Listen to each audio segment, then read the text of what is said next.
and welcome, most bodacious of audiences, to the Nerdom podcast, your one-stop shop for all things pop culture, cinema, and geek. This week we talk about the most triumphant of movie duos, Bill and... Whoa, future Cody. That's right, Cody, and I'm here to tell you that the universe is gonna implode in a most bogus way unless you figure out what the point of the Bill and Ted movies are. 30 minutes? That is most uncool. But Cody, how do you know all this stuff? Well, I have a PhD in quantum time theory. Excellent! It's about time I learned that. I don't get it. You will. Excellent! Listen, I'd love to stay and chat, but I gotta go. Alright, dude, have fun.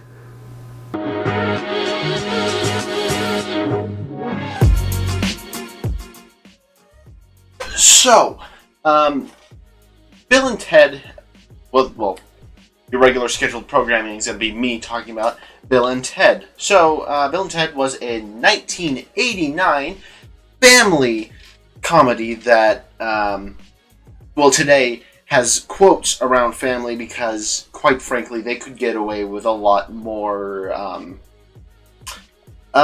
jokes that would not fly past the censors today. Granted, it's still very lighthearted. It's not a mean-spirited comedy like the other media at the time that was obviously inspiration for it. Two buddies that are just joking around all the time, just doing their thing. That was an idea that Beavis and Butthead did. But what Bill and Ted does is they introduce this very kind-hearted approach to it, where they aren't mean about their comedy. There is one joke, though, about both Bill and Ted's mom. Yeah, you heard me right, both Bill and Ted's mom, who was technically a couple years older than them. It's a weird situation, man. I don't know what's with time travel movies and having weird mom things. I have no idea what that's about. But Bill and Ted, Excellent Adventure, is about Bill and Ted, who, guess what, are the people who save the universe with their song. As stated by Bill and Ted Face the Music, which is the movie that was just released this month, 30-something years after the last Bill and Ted movie. Which is crazy, just seeing it come out right now. And just looking at Bill and Ted Face the Music, something felt off. It still felt like Bill and Ted, don't get me wrong. It's not like we lost Bill and Ted, like the identity of Bill and Ted. What we didn't really get was Bill and Ted being the full story. Like in the other two, we obviously saw the beginning, middle, and end of Bill and Ted's journey. In Excellent Journey, it was them collecting historical figures for a history project so that they wouldn't get sent to military school and split off, so the song that unites the world wouldn't get created. And the second movie was them dying, then having to come back to the present to stop somebody from destroying the unification of the Earth. But this movie, they kind of do steps 1 and 2, where they introduce Bill and Ted, set up the adventure, and get started on it. And then towards the end, they kind of run short on what they're trying to do. It doesn't make sense to me for some reason. And I think it's mainly because the end twist to it just didn't really peek out to me. It's still a relatively interesting twist. Don't get me wrong; it's a pretty good one. But I think they could have done a little bit more with that. I know the running time was kind of short. It was like an hour, a little under an hour and a half total. And honestly, I guess I'm basing the outcome of Face the Music based on what's going on right now with quarantine going on and everything that's happening. I have a sneaking suspicion that they didn't finish filming quite yet. And when they went into quarantine, they had everything that they needed to get a movie done. But they also could have shot some more scenes. It's either that or they kind of just rushed the script. Because a lot of this stuff that goes into the movie are obviously fan service. Death comes back, the father comes back, everybody comes back into the movie. All the original actors who could make it back came back to the series, which was pretty awesome. And yeah, it's just a movie that we didn't really know that we needed, but it stood out a lot. With Bill and Ted's Excellent Adventure, they go off and do their little quest to collect historical figures, learn from them, so that they can do a history project and compile it all together and not get sent to military school, like I've said before. But with that movie, you had a lot of different parts going into it, a lot of different dumb comedy, because you have to be kind of really intelligent to write such dumb dialogue, because a lot of the dialogue between Bill and Ted was stuff that I don't think a reasonable dumb person could come up with. It just didn't feel like that. And it was funny because of that. Because they didn't really make a joke at someone else's expense, except for Bill and Ted's mom. Because that one's again, one of the weirdest thing in the series. And it gets freaking weird, is the relationship with the mother. I'm just saying that. And that's coming from a series that has 2 aliens in heaven. Death as a sore loser. Napoleon as a pretty much man-child. And Abraham Lincoln as a party animal. That's kind of where I was at with Bill and Ted. Which really prompts the question, how did it get so big? Because at some points it can get, well, now it doesn't really get annoying, but based on everything on paper, it should be annoying. It's like Dumb and Dumber. It seemed like a concept that would get old after a while. It seems like it would get stale, but it doesn't. It actually updates with each installment, and I think that's what kept them going for so long, and I think it's what made the third movie work so well. In the third movie, 30 years has passed. There's no denying that. They've aged a lot, and the movie openly accepts this fact and continues it with it. It runs with this notion that Bill and Ted are now old guys. They're dads. They have families now, which is pretty awesome because they actually married the princesses from the first movie, because in the second movie there was something weird. I think I can't remember specifically what happened because I don't know. The second movie was a while ago. I haven't seen it in a minute. But I have seen the first one and the third one just recently as I was getting ready to record this. But they got those characters back, and it felt really wholesome in the third movie because they were trying to fix their marriages, because they openly address that Bill and Ted's relationship is way too close. And even that kind of took a backseat compared to everything else. It seemed like they glossed over it. It was happening in the background. It was just a problem that kind of just sorted itself out, and I feel like that shouldn't have been how it was handled. Like, at all. It's something weird, again, for a series that has Bill and Ted interact with Genghis Khan in a sporting goods store, where he destroys mannequins, and Joan of Arc leads a gymnastics workout routine. There's a lot of weird stuff in here that kind of just fades into the background, but sometimes you can pick it up really easily.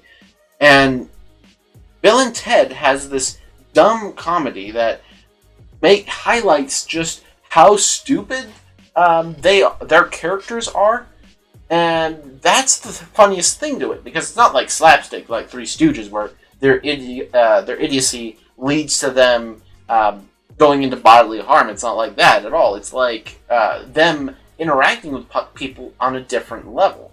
They aren't interacting with them like the traditional tactfulness of a action hero star. Like, let's say I put James Bond into a room and Bill and Ted into a room. James Bond would do an elegant kind of gesture. He would probably use subtle context to try and get what he wants out of the situation. Bill and Ted are just going to be straightforward about it. They're going to interact with these people because they just see them as regular people, even though they might be like the President of the United States, like Abraham Lincoln. Or they might be huge leaders like Genghis Khan.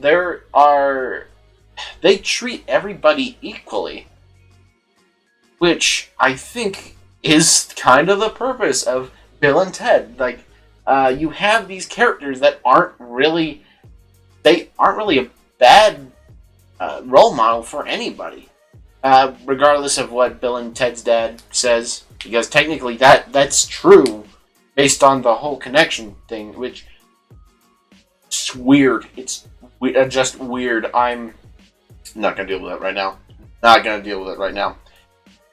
But when they continue on their journey and their quests and everything like that, they continually mess up on more than one occasion, but it works out for them by the end, and that's the suspension of disbelief. It's a writing idea that your audience will accept something because they're watching a movie. They know they're watching a movie, so they're like, well, we'll give them creative leeway. It's why movies like Detective Pikachu can sort of work, because obviously Pikachu isn't real, but they could kind of drop their disbelief for a second, saying, okay, let's say he was real, what would the wacky hijinks be?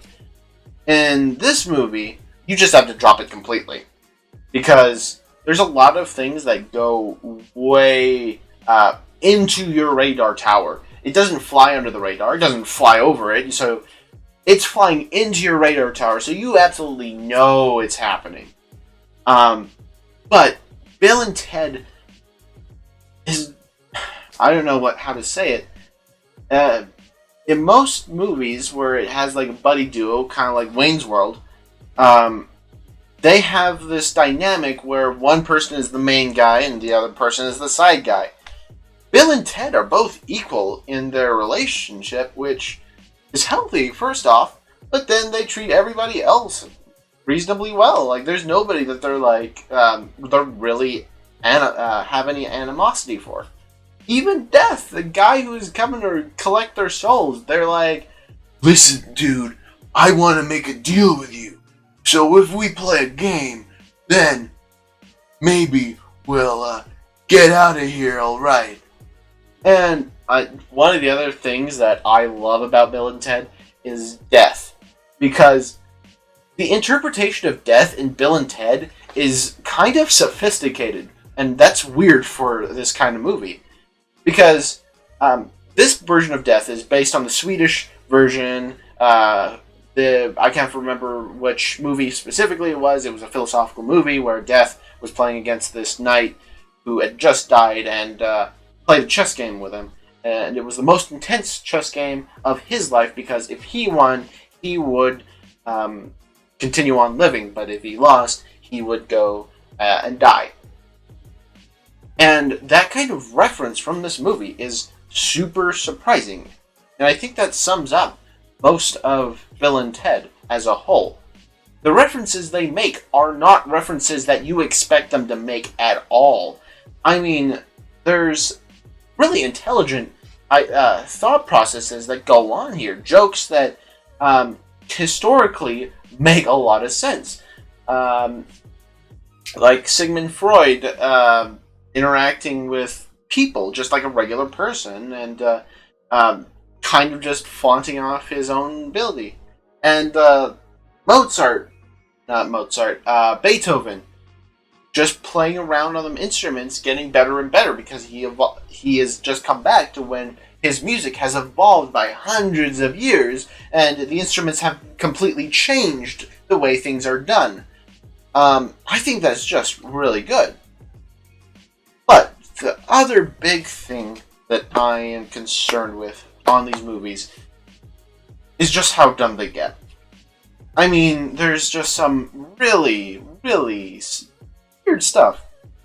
And I know I've said this a lot throughout this, but Bill and Ted kind of just... They in the third movie, they go up against themselves again, but this is actually themselves. It's not an android like the second movie.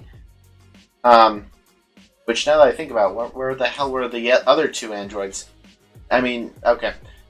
But they go and find themselves because they want to steal the songs from themselves to save the universe. That's in Face the Music. Unfortunately, the version that they go to first does not have it. And instead, they're really bitter, and we find that Bill and Ted gets increasingly worse and worse the farther along they go in time without finding the song to unite everything. And I kind of chuckled at this, but this is where I started seeing that decrease in what Bill and Ted was bringing to the table. Like, there were, in the other movies, Bill and Ted followed on this adventure, and it was straightforward. We could follow along with it, and it worked. In this movie, though, there's a lot of different things that are going on at one time that just do not work. I did enjoy Bill and Ted's journey, don't get me wrong, and I did enjoy the quest that their kids did, finding the other musicians throughout time to build the ultimate super band. But again, the background stuff is what killed me on this. The side story with Bill and Ted's dad, that was weird to me for a number of reasons, because he consistently undermined all of the past movies and what that happened in those, because he's still skeptical about them, and he still holds animosity for them, even though they were pretty big names for a while. Wyld Stalyons were a big super band after the events of the other two movies, and it was just until the Face the Music movie that things started going downhill. But I really didn't understand why he held so much animosity throughout the years, even though they've proven that they've time traveled. I mean, the first movie proved it.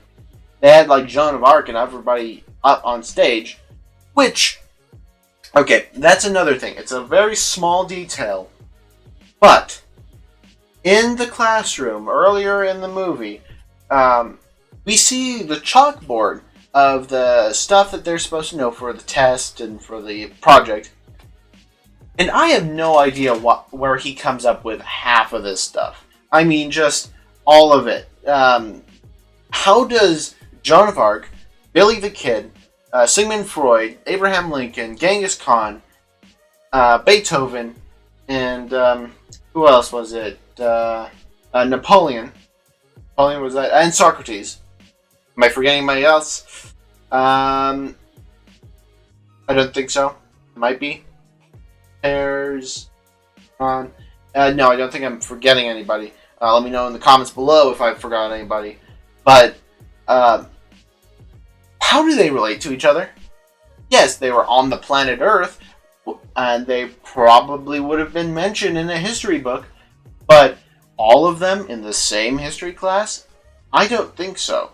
Even world history has its limits. I mean, we don't go to the Wild West, and we don't consider Billy the Kid an important historical figure unless you're going into specifically looking at Western culture. Even then, it's kind of a footnote, because there's a lot of other Western figures that people look at more. When you talk about the West, you talk about expansionism, so you talk about the Vanderbilts who continued the railroad. You can talk about uh, Abraham Lincoln. You can talk about Westward Expansion, Manifest Destiny, all that stuff. When Wyatt Earp and the Showdown at the Golden Corral. No, Showdown at the Golden Corral. No, you understand what I'm trying to say. There's a lot of different figures that are more important than Billy the Kid, but they continue on with, and I get it. They're trying to get a variety of historical figures that really wouldn't match up, and then they match them up. Kind of like fish out of water, except you're putting multiple fish out of the water and putting a 2-year-old and a 3-year-old in charge. The 2-year-old being Bill and Ted. But Face the Music also included some really important things to note. George Carlin, he died a while ago.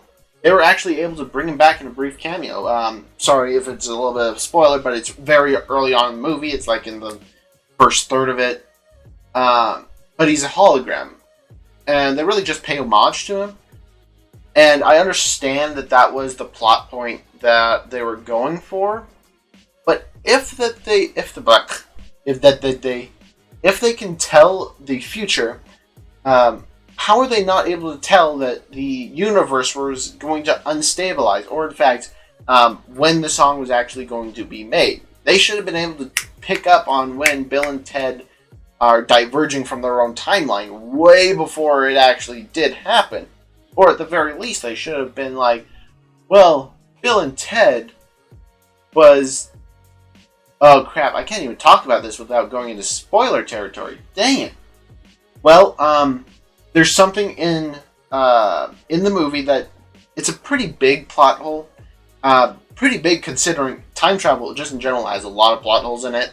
But this one kind of peeks out a lot more than any of that. And it has to do with the Bill and Ted. I can't talk about that crap. Sorry guys, it's a bit of a spoiler. But if you do watch the movie, you'll know exactly what I'm talking about. And I'm talking about who exactly pulls off the tradition that they were talking about. Because they should have known, based off history books, based off of everything that they had, based off going back in time, who played at that concert that united the universe and the world. Because they should have known this. But they keep talking to Bill and Ted. And that's about all I'm going to say on that matter, because that's a huge, that's big spoilers. That's very high spoiler territory. But I digress. Bill and Ted have this sort of humor to them that I think most people try to imitate, even today. With dumb humor, it pops up everywhere. Simpsons, Homer Simpson, he is an idiot that somehow goes from situation to situation, becoming successful with degrees of success. You know, of course, he doesn't succeed at everything, but his missteps kind of lead to a lot of successes for him, which is huge for someone like Homer. And the same principle is taken for Bill and Ted. But I think the reason Bill and Ted lasted so long was because they didn't stereotype anybody. They were nice about their dumb comedy. They were inclusive with what they stood for. It wasn't like they're going to make a joke at somebody else's expense. They're nice people. They're genuinely nice people. And I feel like that's what made this movie stand out from all the other comedies that made fun of people, that parodied others. Because these guys were just genuinely nice people. They treated everybody with respect. They treated everybody the same. The golden rule. They are excellent to each other. And that's ultimately what made them so popular. And what ultimately made them stick around for such a long time. Because with Bill and Ted Face the Music, people were... with people so divided right now, especially since 2020 is an election year, it's kind of hard to see where people are coming from. And with Bill and Ted, they are open to everybody. They don't care what you are, who you are. They don't care where you come from. They treat you with respect. Even the people who try to kill them. Like, there's an android that gets sent to kill them. And even though he eventually succeeds, and that's why they have to go see Death, they don't treat him like he killed them. I mean, they do. They're still kind of sore about that, but they're not really mean about it. In fact, they're kind of nice to him by the end of the movie. And that's kind of what we need right now. We need more nice people going in. We need more nice people believing in one another. And with Bill and Ted, I feel like that's what people cling on to. I feel like that's what everybody needs right now. They don't need another slapstick comedy. They don't need another person making other people feel bad. They need genuinely nice people in the world. They need excellent people. They need most kind people. And this movie offers that. It offers the warm moments. It offers light-hearted comedy, in addition to a style that people were clinging on to. It was like Beavis and Butthead, but with a kinder main characters. And that's ultimately what Bill and Ted is all about. It isn't about who's better than one another, who's taking on the bad guy. It's not about who is better or the best in the movie or the show or the competition. It's about who's the nicest. And that's what Bill and Ted's all about. So, I guess that's what saves the universe, right? Niceness. Because we need to be nice to one another. I guess that's the secret of Bill and Ted. Anyway, thank you guys for watching. And I guess if I can leave you one thing, be excellent to one another. Thank you.